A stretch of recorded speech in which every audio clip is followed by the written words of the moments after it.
Help support the show by joining the Patreon or becoming a YouTube member. Also, hit that like button and subscribe if you want more Browns-focused content.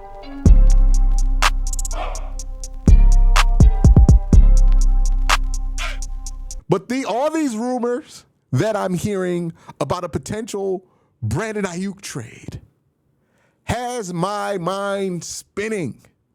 Because, man, how would a trade like that change the Browns draft? Another thing I want to assume. Let's assume that we have a tentative deal in place for this mock draft. And that tentative deal is this. If we do not draft a quarterback in the first round or at 33, we will be able to trade for Kirk Cousins. He will waive his no-trade clause so he can play for the Cleveland Browns. So those are the two unique conditions for the mock draft that we're about to go through today. Kirk Cousins is there if you don't take a quarterback in the first round or at 33. He is specified, I don't want you to take a quarterback at 33. Okay, cool. Also, we've traded for Brandon Aiyuk.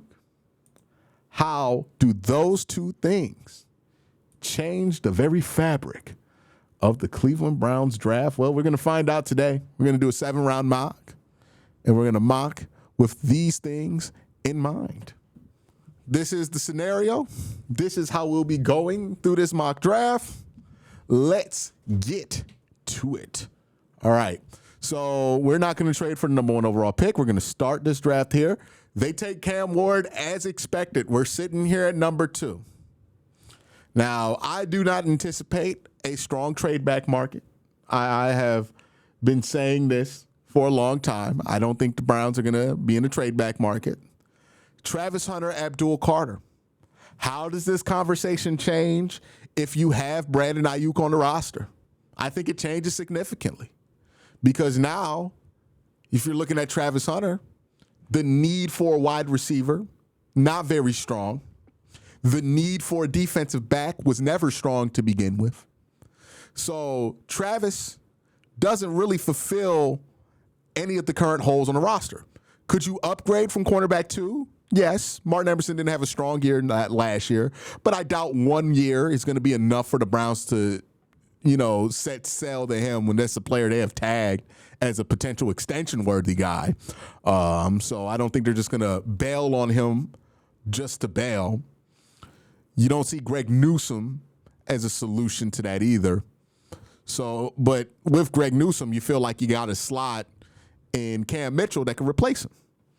If you get Brandon Aiyuk, then all of a sudden Travis Hunter makes less sense at 2. And you know what makes a lot of sense at 2 now? Abdul Carter.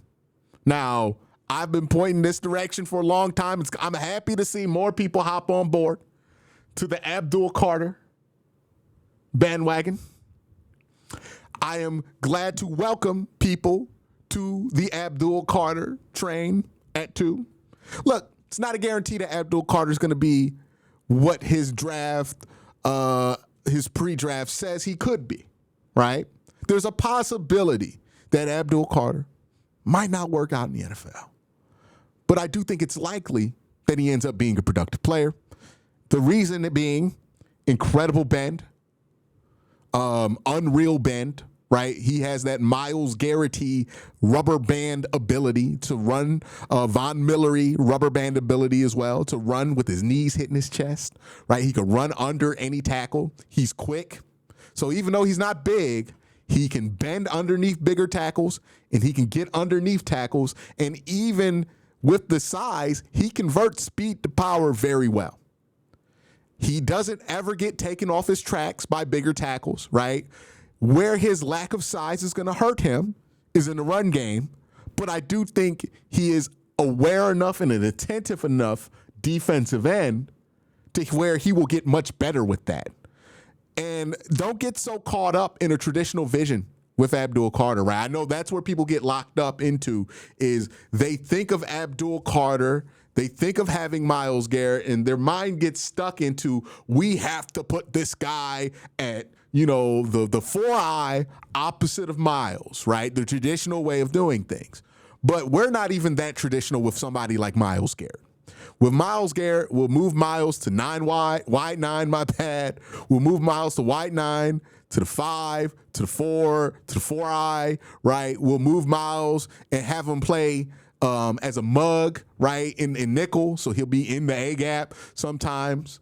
Same thing will be true with Abdul Carter. You're going to move Abdul Carter around the defensive line. Sometimes he's going to be opposite of Myles Garrett, bookend, right, traditional. Sometimes he's going to be right next to Myles Garrett on his outside shoulder to give that tackle and that chip situation hell, right? Sometimes both Myles and Abdul Carter are both going to be in the A-gap mugging out of nickel, and then you'll have like Alex Wright and Isaiah McGuire manning down the traditional 4 spots on the defensive line. Don't get too caught up in just putting a player in one place on the defensive line. This is not Madden. This is real football. In real football, you can move these guys wherever you want. 2 queens on the chessboard on the defensive line. 2 players, potentially, where the center has to figure out where they are in order to set the protection. And when you got 2 queens on the chessboard, you can break any coverage that you have for those 2. That's why Abdul Carter here is the pick, especially in this scenario where we have Brandon Aiyuk on the roster. Is he going to be a 100% guaranteed home run hit? No. Myles Garrett wasn't even that, right? There were concerns about Myles when you took him number 1 overall at Texas A&M. But is Abdul Carter, would he go number 2 in a lot of other drafts? Absolutely. So you take Abdul Carter there, and you're pretty happy with that. All right, now we're in the second round. Now this is where things get interesting because Luther Burden is there. Now in most situations, I'm looking at that and I'm saying I'm taking Luther Burden. Omarion Hampton is there. Most situations, I'm looking at that and I'm taking Omarion Hampton, right? Darius Alexander is there. Demetrius King. Josh Connerly is there. That is what the selections look like. But I know with these guys being on the board, Luther Burden being on the board, there's going to be a lot of energy for a trade back. The Raiders want to trade up. The Colts want to trade up. I got Brandon Aiyuk. Do I really got a use for Luther Burden? No. But if somebody doesn't trade up, I'm probably just going to take Luther. Right? But since there's energy for a trade up, 37, that's not that far of a move back. We'll see what we can get out this situation. So the Raiders want to trade. What are they willing to give up? They're not willing to give up 68, but they are willing to give up 108. Okay? Can I get them to move up? Let me move up from 94 to 67, or 68 as a part of this deal. They're not really hot about that. Okay, I can understand. I can understand that. We could just do this, and then maybe, where do I have a gap? I want 143, too. Let's get 143. All right, so this would be fine for me. I get to clear that gap from 94 to 104 to 179, and I pick up 2 extra picks for move back 4 spots. And I probably still have a really good chance of getting somebody I really like at 37 still. So we're going to make this trade and resume the draft. Luther Burden went right in front of us. They wanted Omarion Hampton. I like Omarion. I don't see him as a great fit for the Cleveland Browns, but I like Omarion. Now we're sitting at 37. And let's see who's on the board, right? Quarterback-wise, Jalen Milroe's still there. Will Howard's still there. Wide receiver, Aiyuk Ayamaner is there. Again, the need for a wide receiver is a little bit lessened because you got 2 under long-term contracts now. And then you still got to develop Cedric Tillman. Tight end makes some sense here, right? David Njoku's contract is coming up. Elijah Arroyo, I think it's a bit old for the Cleveland Browns. Yeah, redshirt junior, so not as old as I thought, 22 years old. The only issue with Elijah Arroyo, I really like his tape from this year. The only issue with Elijah is injury. He got injured a ton. 5 games played in 2023, 4 games played in 2022. So that's the big concern there with Arroyo, right? With somebody like Mason Taylor, again, super young, true junior, played a good amount of games, but was never really a main receiving threat as a college player, right? 500, 348, 414 yards. Has all the tools to become a strong receiving threat, but has not been that in college football. Again, super young, true junior. So you're hoping that this is a let him blossom situation. Terrence Ferguson is pretty athletic. He's cool, right? He's going to be a good enough receiving tight end. I think he's somebody who's going to get you 300, 400 yards, but I don't think he's somebody you want to spend a second-round pick on, right? Harold Fannin Jr., Gunnar Helm, same range, where I wouldn't want to spend a second-round pick on. With Harold, it's the size that concerns me. He's a little small for a tight end, especially a tight end too. Running back-wise, Caleb Johnson is there. Quishon Junkins is there. Travion Henderson is there. All of those guys I would feel fine taking here. Offensive tackle. You got Donovan Jackson here, who I would be fine with taking.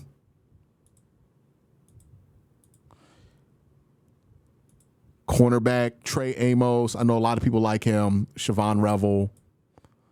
Those would be fine selections there, too. Safety. Xavier Watts is there now. I think he had a bad 40 time. But really good player at Notre Dame. I don't know how seriously I would take that 40 time. This is the part with him that's going to be an issue, right? 23.3. The Browns usually don't draft players that old, right?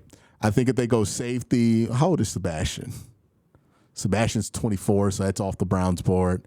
I think Kevin Winston probably makes the most sense for the Browns. Got injured this year, super young, though. Super young, super athletic, would have been a first-round pick if he hadn't gotten injured here. So maybe that's the pick that you go with here. You want to fill safety. You've already spent a significant amount of resources on the offensive line. You feel like you can answer running back later. You've already drafted the edge, interior guys. Darius Alexander would make some sense. How old is he? It's a true senior.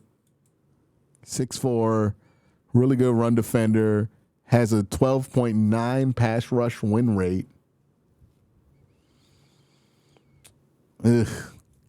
I think for me, if I'm trying to think about this in 2 ways, right, with this scenario, it's hard to pass up Darius Alexander here because that would be Darius and Aiyuk would be my best players available. Darius does fulfill, I think, a very specific role here. He's 6'4", 310, which kind of is the size you're looking for if you want to replace what Dalvin Tomlinson did for your defense. How big's Tyleek? Tyleek's 6'3", 320. Maybe Tyleek makes sense here. But he's more of a pass. Oh, no, he's a run defender, I guess. Yeah, he's a run defender. So maybe you go Tyleek here, right? I think it's a bit early to go safety, but I do think I'm going to want to go quarterback at 67 if Milroe or Howard are there. So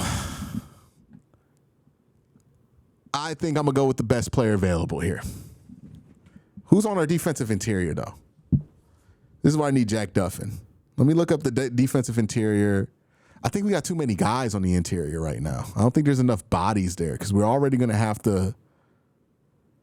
Yeah, Alex Wright's going to probably be on the block here. And then defensive interior, like maybe you keep Jawan Briggs. Maybe you keep Shelby Harris. But it's going to be a 4-man rotation, right? So you're definitely keeping Mike Hall.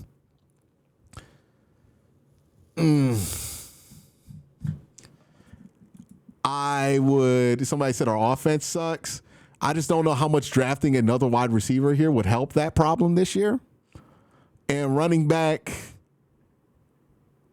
I could go Caleb Johnson and I wouldn't regret it, or at least I don't think I would regret it. But let's go defense. Let's go need here.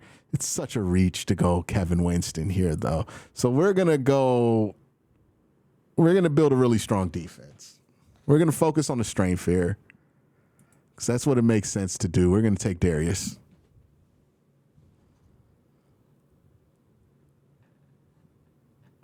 All right, so we're at pick 67.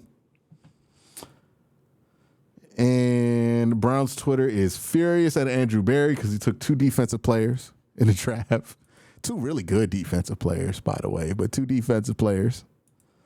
We can go running back here. Giddens would be a good pick. Quarterback-wise, Milroe is available. So is Will Howard. Wide receiver, Trey Harris is there. I know a lot of people like Trey. 6'3", 210. Gray versus Man is a 95. Contested catch is pretty good. The drop rate is a little below average, but it's not suspicious, right? Like somebody on here, who was it? It's not Savion, is it?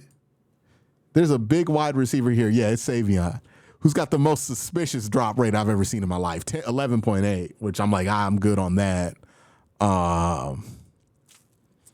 But yeah, Trey Harris would make some sense here. But again, you've already invested a lot at wide receiver. Running back wise, you don't see anything that would stop you from going quarterback. So right now, I'm probably going quarterback. Unless something deters me. Right? Remember, Kirk don't want to come here if you got a quarterback in the early second or whatever. But round 3, pick 3, I think he can live, or he's going to have to learn how to live. It's between Milroe and Will Howard. I love Will Howard's tape, man. Like, this is the big dilemma for me here. I love Will Howard's tape. I think Jalen Milroe's tape, at times, you like it. Other times, you want to burn it up, right? Like, he gives you that level of variance. It's just, if both of them are there, I just don't think you can ignore the upside that Jalen Milroe has for a second or third round pick potentially.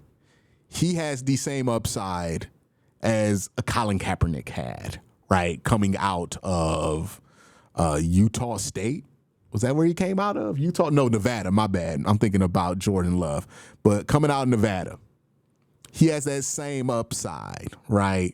That athletic ability that is very rare, right? Not very many quarterbacks come into the draft at 4.4 speed. He has that. He knows how to use that 4.4 speed. He has a strong arm. The issue is, can he control it? And can you teach him how to control it? If we're taking somebody in the third round and we're trading for Kirk Cousins, we're not looking for a week 1 starter. Will Howard would be the guy you go to if you need somebody to start right away. If you've already got Kirk Cousins' trade in the bag and you're trying to develop somebody for a year, I worry that Jalen Milroe is going to take longer to develop than most people think. Not because Jalen Milroe is not going to work hard, but because there's just a lot of work that needs to be done there. It's going to take a lot of time to really crystallize that work in. That's my big concern with him. But if it's coming down to him or Will Howard, I think I'm going to just take Jalen Milroe here. So let's go Jalen Milroe. All right, we're sitting at pick 94. And Kevin Winston's there. I think I'm going to run to the bar. I'm gonna run up and take him. Somebody said Jackson Dart is available. I am not a Jackson Dart fan, unfortunately, for the Jackson Dart fans in the audience. Kevin Winston here at 94 makes a ton of sense, man. Makes a ton of sense. He would have been a first-round pick if he stayed healthy this year. Ignore his 2024 stuff. That 2023 stuff is super strong, right? Pro Football Focus graded it very highly. Now, again, Pro Football Focus grades, they're not the gospel or anything like that, but they are an indicator of how well a player is playing. In his snap alignment, he played mainly free safety. He can do some box action. I think that is a positive for the Browns because they like to interchange their safeties and use them with different looks to try to confuse defenses. I turn in this card here for Kevin Winston, and I'm pretty fine with it. 21-year-old, very good athlete, guy you're getting on a huge discount because he got injured. All right, we're at pick 104, and this is where I start to look at tight ends and running backs. So Jaden Blue's there, very athletic guy. Baishul Tutin's there as well, super athletic. I need more of a three-down guy. I think Trevor would make a ton of sense here. I know Pro Football Focus isn't very high on him, but Trevor, 104, I'd be extremely happy with that. I think he's going to go earlier than Pro Football Focus thinks. Tight end, though, if Harold Fanon's there and Gunnar Helm, I think this is the time to swing on tight end. I could use 108 to get my running back because I'm not really too hard pressed there. So let's go get Harold. Yeah, let's get Harold. He's a younger guy, 20 years old, 6'4", 230. He needs to add some weight, but he's 20. He'll add some weight. Gunnar Helm, a little bit older, 23. And the way I look at this is Harold Fanon Jr. when he was 20, right? So Gunnar Helm's 22.5. So 2 years ago, he was 20.5. Look at Gunnar Helm's stats when he was 20. 44 yards, 5 receptions. Now let's go look at 20-year-old Harold Fanon Jr. stats. 1,500 yards. Much more productive at a much younger age. He needs to bring up some weight. He needs to get a little bit stronger. A willing enough blocker, right? Going to be an awkward fit alongside Njoku, but I think you can make it work. So let's go ahead and get Harold Fanon, and we'll swing around getting running back.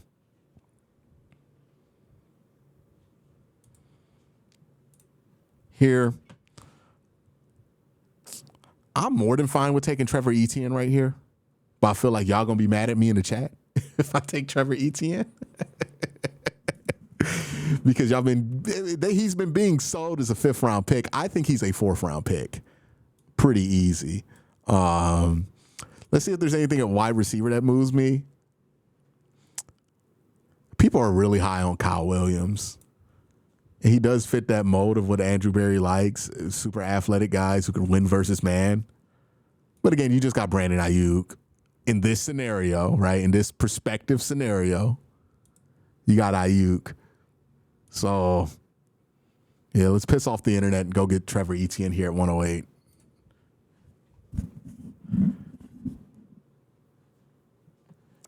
All right, so we're sitting at 143. This is another pick that we got with our extra selections. We're done with quarterback. We could peek at wide receiver here. Kyle Williams still there. I'll probably do that. Let's look around what's available still. Yeah, nothing at tight end making me want to jump here. Well, running back. If Tutin's there at 179, I might do that. But with Kyle Williams still on the board, I'm probably just going to pick Kyle. Yeah, nothing moving me. Nope. Let's click through. Let's be sure. Defensive interior. I'm pretty tapped out on defensive interior. I can't take another D lineman. Linebacker, Kobe King's there. That's not going to move me off Kyle Williams, though. Let's go Kyle. Very athletic. Contested catch, pretty good. Fine drop rate. Good grade versus man coverage. Pretty solid at the Senior Bowl. I think that's a player that you draft. Andrew Berry knows, well, Kevin Stefanski knows what to do with a guy like that. We're going to keep our eye on Kobe King. Hopefully he falls to 179. If he doesn't, then we're probably going to take a tight end again or a running back. Yeah, I don't think he fell. Let's go to linebacker. Yeah, he didn't fall. All right, tight end or running back. Let's see, tight end here. CJ Dipper, Luke Lachey. That'd be a fine selection there. Running back. I feel like there's going to be more need to take a running back here. All right, so we already got one running back, right? It's Trevor Etienne. What do I feel like compliments? Is it like a Kyle Monangai that feel like compliments him? Yeah, let's go Kyle Monangai.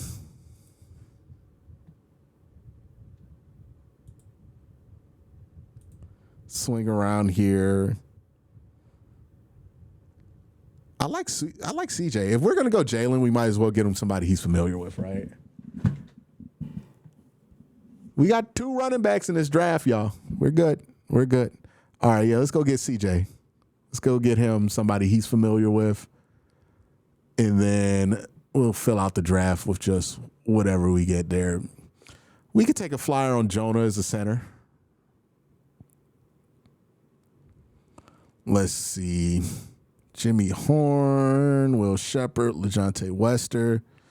I feel fine with taking a flyer on. I want to take Ty here, but Ty's not going to be here. So let's take LeJounte. He's going to be there. And where's my boy? Carson Vincent. Let's take him 254. All right, so that's the scenario, right? Again, in this scenario, we traded for Brandon Aiyuk. We know that if we don't go quarterback within our first 2 picks, we're going to be able to trade for Kirk Cousins for like a 6 at $10 million a year. And that changes how you would go about doing some of this stuff in the draft. So, I still go 2 running backs, 2 tight ends like I usually do. But let's walk through this draft scenario one more time. I imagine this will be a little controversial.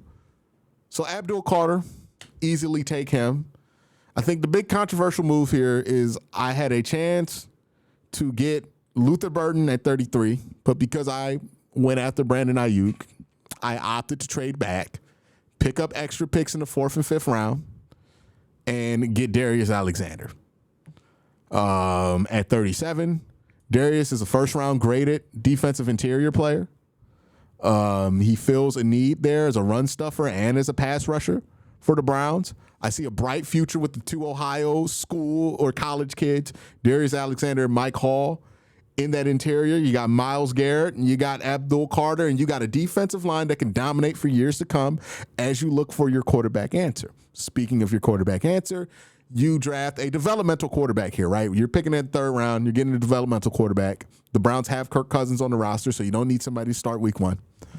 Jalen Milroe's the guy I go for in that scenario because I think if you develop him properly, you could get, potentially a Tyrod Taylor to Colin Kaepernick level run from him. The talent is there. The work ethic is there. The question is, how much work is it going to take in order to get him there? I have no doubt he's going to be willing to do it. Just a question of how long is that going to take for it to bear fruit?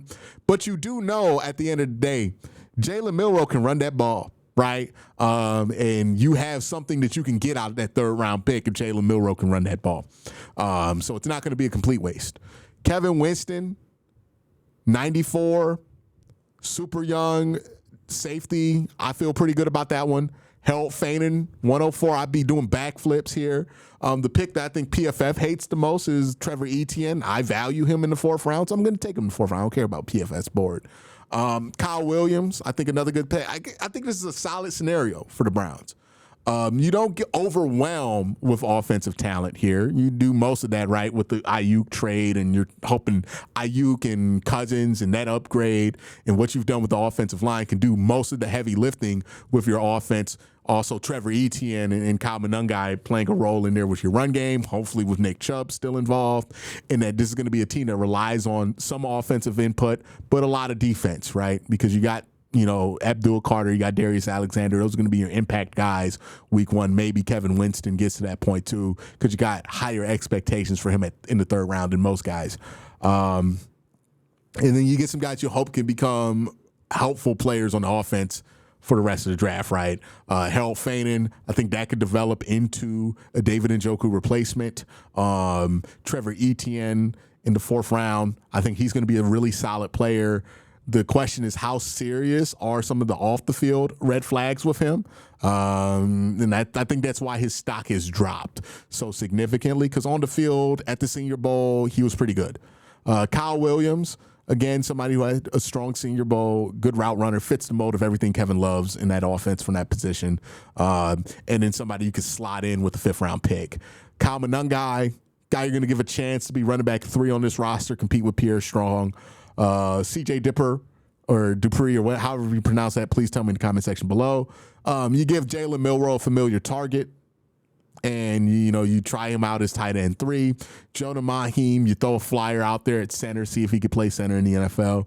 LeJontay Wester, I think he'd be a fun gadget guy in the NFL.